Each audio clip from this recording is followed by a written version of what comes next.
Remember the Stars, Chapter 13. Run as fast as you can. Still moving quietly so as not to wake her sister, Anna Marie sped down the stairs and through the kitchen door.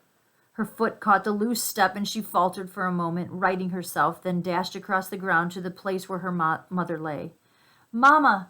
she called desperately. "Mama!" "Shh!" Mama said, raising her head. "I'm all right." "But, Mama," Anna Marie asked, kneeling beside her, "what's wrong? What happened?" Her mother pulled herself to a sitting position. She winced in pain. "I'm all right, really, don't worry. And the Rosens are with Henrique. That's the important thing." She smiled a little, though her face was drawn with pain and she bit her lip, the smile fading. "We got there quite quickly, even though it was still so dark, and it was difficult for the Rosens, not knowing the path. Henrique was there waiting on the boat, and he took them aboard and down below so quickly to the cabin that they were invisible in an instant. He said the others were already there. Peter got them there safely, too.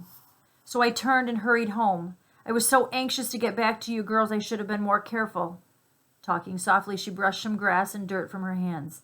"Can you believe it? I was very nearly here. Well, maybe just halfway, when I tripped over a root and went sprawling."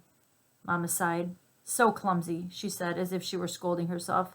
"I'm afraid my ankle is broken, Anna Marie. Thank goodness it is nothing worse. An ankle mends, and I am home, and the Rosens are with Henrique." "You should have seen me, Anna Marie," she said, shaking her head with a wry look. "Your proper mama, crawling inch by inch. I probably look like a drunkard." She reached for Anna Marie's arm.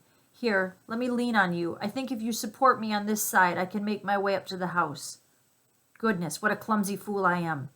Here, let me put my arm over your shoulders. You're such a good, strong, brave girl. Now, very slowly. There." Mama's face was white with pain. Anna Marie could see it even through the faint light of the approaching dawn. She hobbled, leaning heavily on her daughter, pausing again and again toward the house. "When we get inside, I'll have a cup of tea, and then we'll call the doctor. I'll tell him that I fell on the stairs.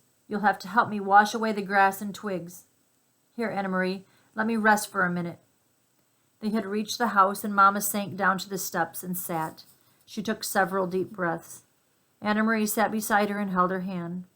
"Mama, I was so worried when you didn't come back." Mama nodded. "I knew you would be. I thought of you, worrying as I dragged myself along. But here I am, safe with you now. Everything is fine. What time is it?" "It must be 4:30, or close to it." "They will sail soon." Mama turned her head and gazed across the meadow to the sea and the vast sky above it. There were no stars now, only the gray, pale sky, with pinkness at its border. Soon they will be safe, too. Anna Marie relaxed. She stroked her mother's hand and looked down at the discolored, swollen ankle.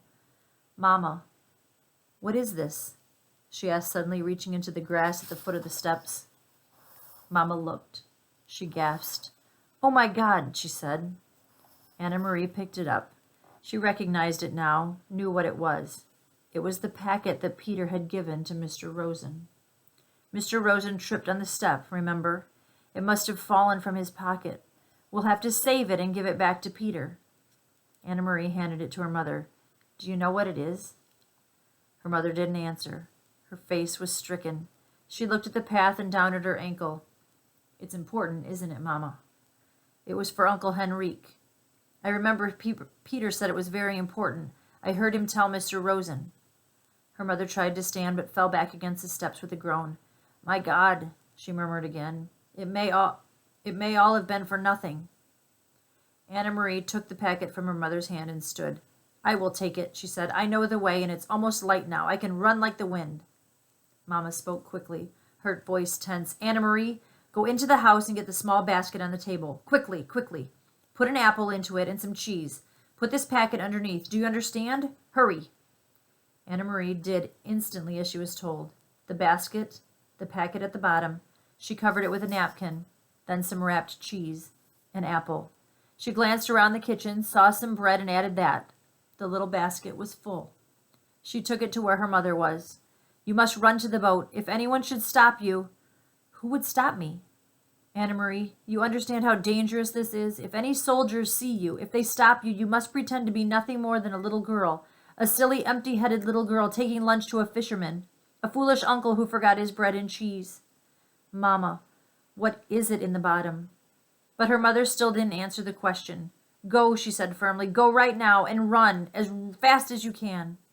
Anna Marie kissed her mother quickly, grabbed the basket from her mother's lap, turned and ran toward the path.